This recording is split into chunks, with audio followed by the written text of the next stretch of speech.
Every other day I'm getting comments from people asking about the blank guns that can be seen on my channel. And they be asking general things like how do these blank guns work, what are the differences between them and a real gun, or why for the love of God I would use a 1911 chambered in 9mm. Hopefully I can answer most of these questions in this video, as well as give some general information about blank guns. I should add that this is from a German standpoint and therefore I'm talking about the blank guns that are available here. So, in short, blank guns are, in most cases, pistols or revolvers that are designed to shoot blank rounds, meaning that no projectile leaves the barrel. The blank rounds I just mentioned are made specifically for these blank guns and only work on them. They would not work with a real gun, just like a real bullet wouldn't work with such a blank gun.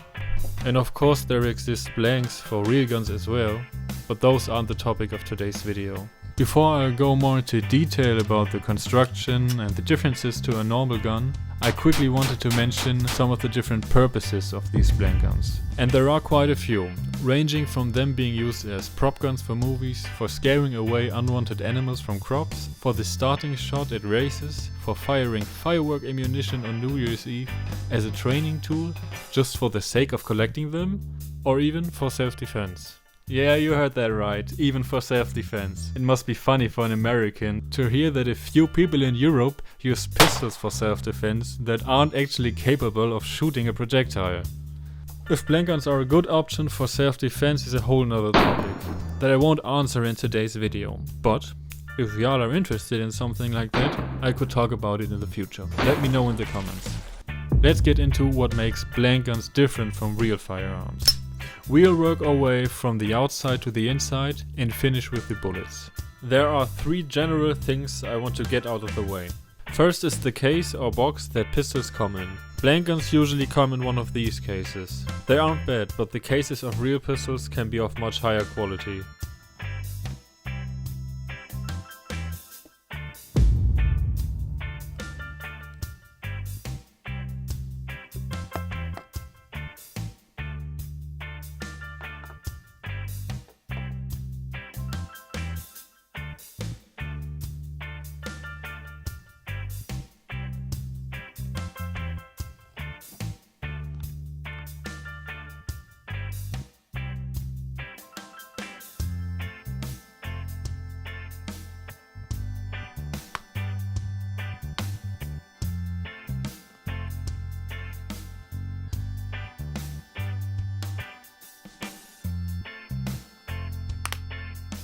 Secondly, the materials used for blank guns are weaker and cheaper.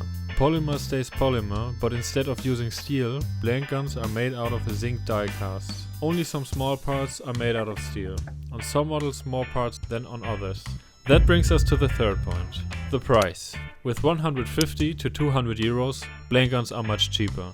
One reason why the materials of blank guns are weaker is to keep the price low, and a lower cost equals more sales. Especially since they are strong enough for their intended purpose. Quick note, not all blank guns, even though most of them, were made to look like a real model. I guess some just are in their own lane. The ones that do aim to look like a real model actually are very close to the original, since the manufacturers get licenses to basically copy the look. Nevertheless, it's not a perfect copy, even from the outside. There are some small differences one could notice. For example, the safety information may differ a bit. On the blank gun version of the HK P30 it says, while on the real P30 it says. Also, the markings in general may be a bit different too, either in color or in placement.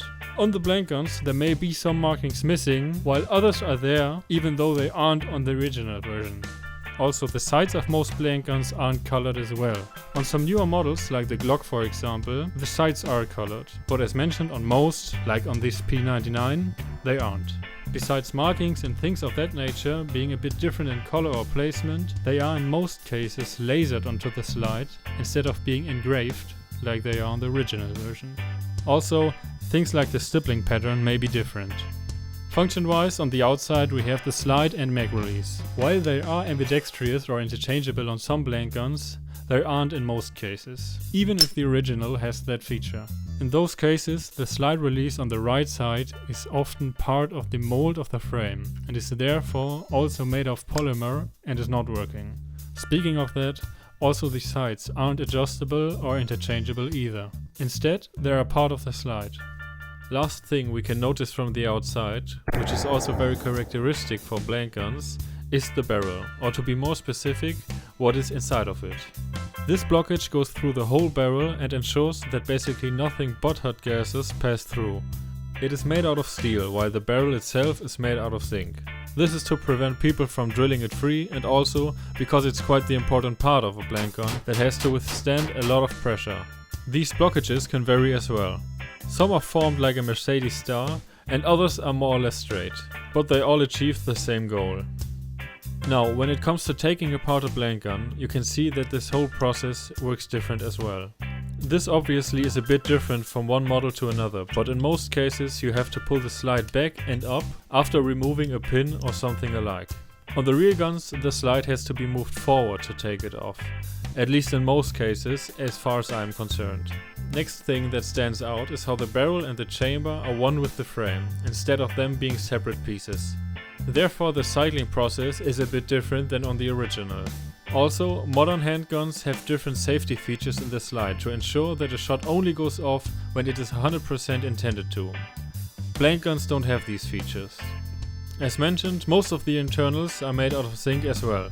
One can notice some milled recess in the barrel and also in the chamber. Their purpose is to weaken the construction for the unlikely case of a real bullet being fired. In that case, because of the recess and the overall weak materials, the whole gun would simply explode, while the steel blockage would prevent the bullet from exiting the barrel.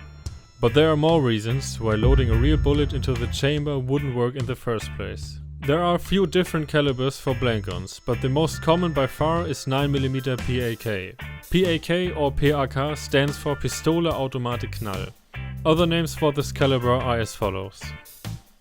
The casing is made out of brass or steel. They are loaded with nitrocellulose, which causes the loud sound when the round is being fired.